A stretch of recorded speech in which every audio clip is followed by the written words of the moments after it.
이번 시간 강의 내용은요, 아웃포커스의 유래, 뭐, 이상한 타이틀 같은데요.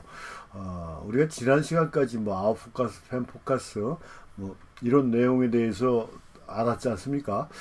아웃포커스는 뭡니까? 심도가 낮은 그런 형태의 이미지를 우리가 아웃포커스라고 그러고, 펜포커스는 근경에서 원경까지 초점이 맞는 걸 우리가 펜포커스, 우리말로 심도가 깊다, 이렇게 얘기를 하는 거라고 그랬습니다. 근데 이 아웃포커스의 이유를, 그러니까 뭐 이렇게 기계적인 기술적인 내용만 가지고 이해하는 것보다는, 그럼 이런 형식, 이런 방법이 언제부터 사진적인 방법으로 사용됐는지를 알아보는 것도 여러분들이 사진을 이해하는데 조금이라도 도움이 되지 않을까라는 생각으로 짧지만 이 내용에 대해서 알아보도록 하겠습니다. 우리가 사진이 발명된 게, 그러니까 사진술이 발명된 게 1839년 8월 공식적으로 인정받은 게 그렇다고 그랬지 않습니까?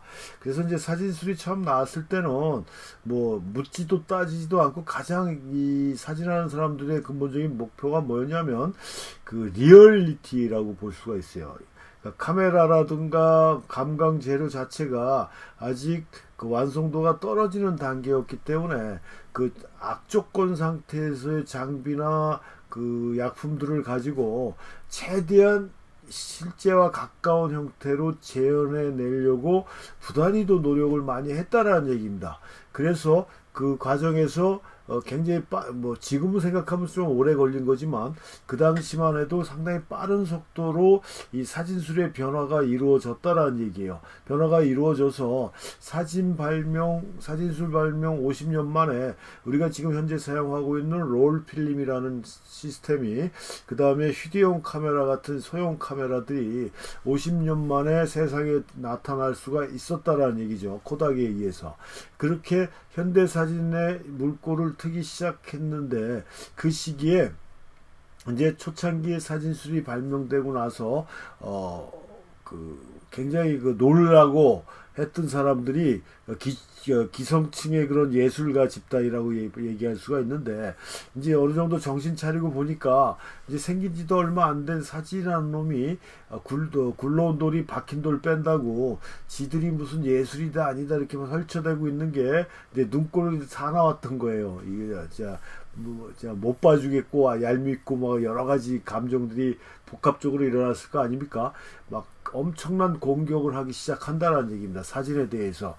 너희들은 있는 사실을 정확하게 묘사하는 거는 인정하지만 그 자체만 가지고 예술이라고 할 수 없다라고 하면서 다시 미술의 시녀로 돌아가라. 그러니까 사진이 처음에 발명됐을 때 그림의 밑그림용으로 많이 사용되는 그런 사진들을 찍고 판매를 했거든요. 니네 수준은 딱 그 수준이니까 그 이상 이상 넘보려고 하지 말고 그렇게 미술의 시녀로 돌아가라라는 그런 엄청난 그 굴욕적인 얘기까지 하는 버버되는 이런 상황까지 왔어요. 그래서 거기서 이제 뭐 다양한 방법들이 만들어지기 시작하는데, 그림하고 사진은 제작 과정이 틀리다라고 그랬지 않습니까?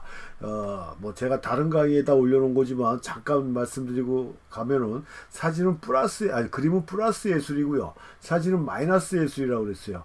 그림은 빈 화폭에 사과가 필요한 부분을 집어넣는 겁니다. 채워가는 과정이고요. 사진은 정해진 공간에서 불필요한 요소를 빼버리는 거예요. 그래서 사진가가 표현하고자 하는 대상만 놔두고 나머지는 다 빼버리는, 제외시키는 그런 작업 과정이거든요.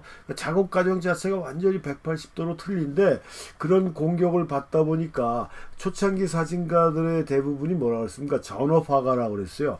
그러니까 화가로 생활하면서 그렇게 큰 빚을 못 받던 사람들이 사진이라는 매체가 등장하면서 그쪽으로 이제 옮겨 탄 사람들이다 보니까 그런 공격을 받고 자기가 그림을 그리면서 못 느껴봤던 영광을 누리고자 사진을 시작했는데, 또 그런 공격까지 받으니까 거기에서 사진만이 갈 수 있는 길을 찾았으면 되지만 그 방향을 찾지 못하고, 그래 우리도 너희들처럼 플러스 예술할게 라는 식으로 해서 회화적인 사진이 막 등장하고 합성 사진이 등장하고, 우리가 지금 배우고 여러분들도 많이 좋아하는 포토샵에서 뭐 지지고 볶는 이런 형태의 작업들이 거기서 막 막 행행되기 시작했다라는 얘기예요.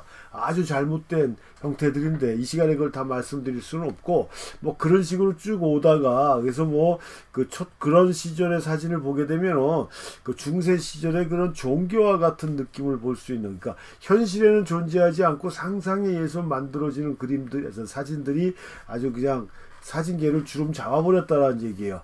그렇게 돼 있을 때 해성과 같이 누가 나타나냐면은 피터 엘리 에머슨이라는 자연주의 사진을 주창하면서, 이 사람이 피터 엘리 에머슨인데요. 자연주의 사진을 주장하면서 이 사람이 나타납니다. 그래서 이 사람이 뭐라고 그랬냐면, 모든 예술의 주제는 자연에서 찾아야 한다 그랬어요. 합성주의 사진의 경각함에 경고를 보냈다라는 게 무슨 말이냐면, 이 사람이 그랬습니다. 그 머리도 나쁜 놈들이 방구석에 처박혀가지고 상상에 의해서 만들어 놓은 작업은 유치하고 졸속하기 짝이 없다. 그래서 모든 예술의 시선은 자연을 대상으로 해서 찾아야 된다라고 해갖고, 그렇게 방구석에서 상상에 의해서 조작되던 그런 사진을 카메라를 들고 밖으로 나오게끔 결정적인 동기를 부여한 사람이 이 피터 엘리 에머슨이고, 이 사람 사진을 왜 자연주의 사진이다라고 얘기하냐면, 우리 자연주의 학파의 대표적인 사람들이, 이거 뭐 바르비종파라고도 얘기하는데, 프랑스의 조그만 시골 마을이래요. 거기서 밀렌가, 정확하게 텍스트로 자료 화면을 올려놓을 텐데요. 밀렌가, 그 사람이 이삭 줍는 여인이나 뭐 만종이나 뭐 이런 것들이 그렸지 않습니까? 그런 형태처럼 자연을 대상으로 삶의 모습이라든가 자연의 풍경을 찍는 게 진정한 예술로 가는 길이다라고 주장을 하고 나왔다라는 얘기입니다. 그래서 이거는 그림이 아니라 사진입니다. 에머슨이 찍은 사진인데요. 그 다음에 요게 이제 이삭 죽는 여인이라는 그 밀렌가 그 사람이 그렸던 거고, 그래서 이 자연주의 화풍의 그 사진적인 방법을 주장했다라고 해갖고 피터 엘리 에머슨을 자연주의 사진가라고 얘기를 하는 겁니다. 그래서 그럼 왜 자연주의 사진을 들고 나왔냐면은, 아까도 말씀드렸잖아요. 이렇게 사진이 막 공격을 받고 있을 때 그 당시에 사진을 했던 사람들이 플러스 예술을 한다라고 그랬잖아요. 이게 오스카 구스타프 레일란드라는 사진가가 그 인생의 두 갈래 길이라는 작업을 한 겁니다. 그래서 이게 30장인가 하여튼 꽤 많은 사진을 합성한 거예요. 그러니까 밑에는 지옥이고 위는 천당이라는 얘기입니다. 지금 밑에 보면은 뭐 아수라 장이자는 옷 다 벗고 위는 천상 같은 그런, 그래서 아까도 말씀드렸지만 중세의 분위기를 묘사하는 듯한 그런 분위기로 만들어냈다라는 얘기입니다. 근데 이렇게 사진을 딱 만들어내니까 그 당시에 그 영국 여왕이 빅토리아 여왕이라고 그러는데요. 빅토리아 여왕이 이 사진을 보고 반했대요. 그리고 이걸 샀답니다. 고가를 주고 사가지고 합성 사진이 아주 그냥 히트를 친 거죠. 그 사진의 방향성이 전부 다 저런 합성 쪽으로 갔다라는 얘기입니다. 그래서 아까도 얘기한 대로, 에머슨이 얘기한 대로 상상에 의해서, 머리도 나쁜 애들이 상상에 의해서 이렇게 만들어내는 것처럼 조잡한 건 없다. 카메라 들고 밖으로 나와라. 모든 예술의 중심의 시선은 자연에 있다라고 얘기를 했다라는 거예요. 그래갖고 이 사람이 카메라를 들고 나와라 해갖고 갑자기 졸지에 뭐가 됩니까? 사진기의 대부가 되는데, 이 사람은 자연주의 사진이라고 얘기했던 첫 번째 이유가 자연을 대상으로 사진을 찍어야 된다라는 거. 예술가가 자연을 진실하게 대한 경우에 훌륭한 예술작품이 탄생한다라고 주장을 했고, 반대로 자연을 도외시하고 자기의 상상대로 움직인 경우에는 아주 재활한 예술들이 예술품이 만들어졌다라고 얘기해. 그러니까 예술 제가 제일 싫어하는 말 중에 하나가 예술이거든요. 예술 뭐 작품 이런 건데, 하여튼 그렇다라는 얘기예요. 그래서 자연은 예술가의 기준이 돼야 된다 라고 주장을 해서 카메라를 밖으로 들고 나오게끔 동기부여를 했다라는 데서 엄청난 그 역할을 했다라고 볼 수가 있겠죠. 그래서 이 사람은 사실을 기록하긴 하지만, 그러니까 없는 걸 상상해서 만들어내지 말고 사실을 기록하라고 했는데, 근데 그걸 기록을 하되 좀 더 아름답게, 좀 더 그림과 같이 표현을 해주는 게 좋지 않겠느냐. 합성 사진을 하지 말자. 합성 사진은 진짜 그건 잘못된 것이다 라고 주장하면서 아름다움을 추구하는 목표는 같은 맥락이었다라는 거예요. 합성 사진하고. 그래서 하여튼 그런 식으로 주장을 해서 이 사람은 이제 뭐 펜을 배경으로 한 이런 형태의 작업들을 했는데, 우리가 지나간 앞에 사진에서도 그런 걸 느끼셨는지 몰라도 지금 뒤에 뭐 원경이 약간 흐릿합니다. 앞부분보다 뒷배경이 살짝 흐릿하고요. 그 다음에 이 사진은 더 보시면 확실하게 표가 나는데, 이게 지금 눈온 설경 풍경 같은데요. 앞에 있는 잡초들보다 뒤에 있는 풍경이 멀리 있는 게 흐릿하지 않습니까? 이 사람이 어떻게 얘기했냐면, 사진이 예술이 되기 위해서는 인간이 본 시점대로 표현하는 게 가장 이상적인 방법이다. 그러니까 우리가 원경, 멀리 있는 원경을 보게 되면 약간 흐릿해 보이잖아요. 약간 흐릿해 보이는 이유가 여러 가지가 있습니다. 뭐 자외선의 산란에 의해서 그렇게 볼 수도 있고, 뭐 요즘 같은 경우에는 미세먼지 때문에 그렇게 보이는 경우도 있고, 그래서 하여튼 원경 자체는 근경보다는 흐릿하게 보이는 게 사람의 눈으로 봤을 때 현실이기 때문에 그 원경 자체를 약간 흐릿하게 찍어야 된다. 그래서 만약에 너무 과하게, 요즘으로 얘기하면 아웃포커스요. 그러니까 제가 이 아웃포커스 얘기할 때마다 자꾸 그 생각이 나는데, 아웃포커스의 단어 자체에 대해서 굉장히 좀 신경질적인 반응을 보이는 사람들도 있다라는 얘기입니다. 무슨 얘기냐면, 사진적인 전문 용어가 아니다. 왜 우리는 왜 이걸 아웃포커스라고 하느냐라고. 아웃포커스는 뭐 초점 맞지 않은 사진을 말하는 건데 하는 식으로 얘기하는, 좀 영어를 잘하는 건지는 모르겠지만 그런 식으로 얘기하는 사람이 있어요. 근데 이건 우리나라에서는 이렇게 아웃포커스라고 쓰는 겁니다. 심도가 낮은 걸 언제부터 썼는지는 모르겠어요. 저희가 학교 다닐 때도 그렇게 배웠으니까 아웃포커스 이렇게 배웠어요. 그래서 그게 그냥 일반 용어가 됐다라는 얘기고, 그냥 사진 용어가 된 거예요. 근데 그 용어 자체에 대해서 그렇게 의문을 갖고 불만을 가질 필요는 없습니다. 그냥 여러 가지 우리가 다른 강의 시간에도 제가 말씀드렸지만 스냅샷이라는 얘기가 있지 않습니까? 우리가 스냅사진 하는 걸 스냅샷인데, 사진 초창기에는 스냅샷이라는 게 요즘으로 얘기하는 하이스피드 개념으로 사용이 됐습니다. 근데 그게 사격 용어였다라는 얘기예요. 제가 다른 강의 시간에 말씀드렸는데요. 그게 사격 용어고, 고속샷다 개념으로 썼다가 지금 그냥 자연스러운 기념사진 개념으로 스냅사진이라는 게 왔거든요. 근데 스냅사진이라는 게 외국에서 통용되는 말인지 아닌지는 저는 확인을 안 해봐서 모르겠어요. 근데 그런 용어 자체만 가지고 자꾸 문제를 삼을 일은 아니다라는 얘기입니다. 그래서 하여튼 근경보다는 원경이 약간 흐릿하게 찍어야지, 우리가 알고 있는 아웃포커스 그냥 완전히 죽여버리는 거는 전체를 선명하게 찍는 거하고 똑같은 결과를 만들어내는 아주 나쁜 경향이다. 그러니까 피터 헨리 에머스는 펜포커스는 기계적인 기록이고 렌즈가 보고 카메라가 본 거지 그거는 자연스럽지가 못하다. 그래서 아주 아웃포커스 시키는 것도 펜포커스 못지않은 나쁜 선례를 남겨주는 거기 때문에 뒷배경만 살짝 죽여라 라고 얘기를 했다라는 얘기예요. 그러니까 그게 어떤 면에서 이 사람도 아웃포커스 심도를 낮춰라라는 전문적인 용어를 쓰지는 않았지만, 이런 형태대로 아웃포커스를 주장을 했다라는 얘기죠.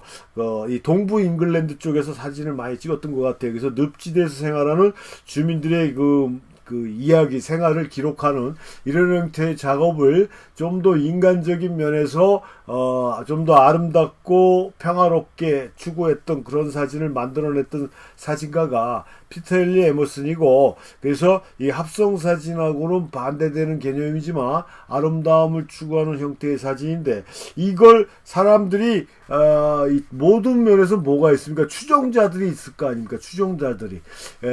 그래서 이 사람은 또 뭐라고 주장을 했냐면, 사진을 배우는 사람들한테 이것도 굉장히 중요한 요소인데요. 사진을 배우는 사람들한테 오늘 촬영한 필름은 현상 상황이 생생한 동안에, 그러니까 내가 촬영할 때 느꼈던 감정이 살아있는 동안에 현상을 해줘야 된다라고 얘기를 했어요. 이건 아주 100% 옳은 말입니다. 그러니까 무슨 얘기냐면 지금도 우리가 필름을 사용하시는 분들이 많이 있는데요.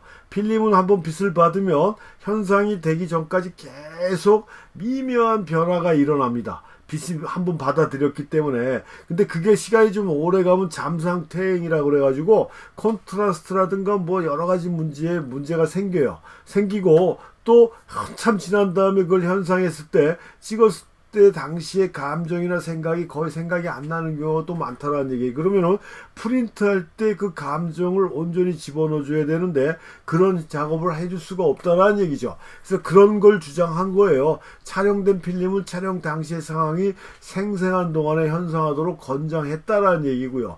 수정도 좋지 못한 방법이라고 배척했어요. 그러니까 여러 가지 면에서 아주 혁신적인 주장을 했고 올바른 주장을 했던 사람이 피트 엘리 에머스입니다. 카메라 들고 나와라, 자연을 대상으로 사진 찍어라, 그 다음에 촬영한 필름은 바로바로 현상해서 작업을 해라, 그 다음에 수정을 가하지 말아라 라는 얘기. 단 하나, 또 사람이 본 듯한 느낌으로 뒷배경을 살짝 흐리게 해라.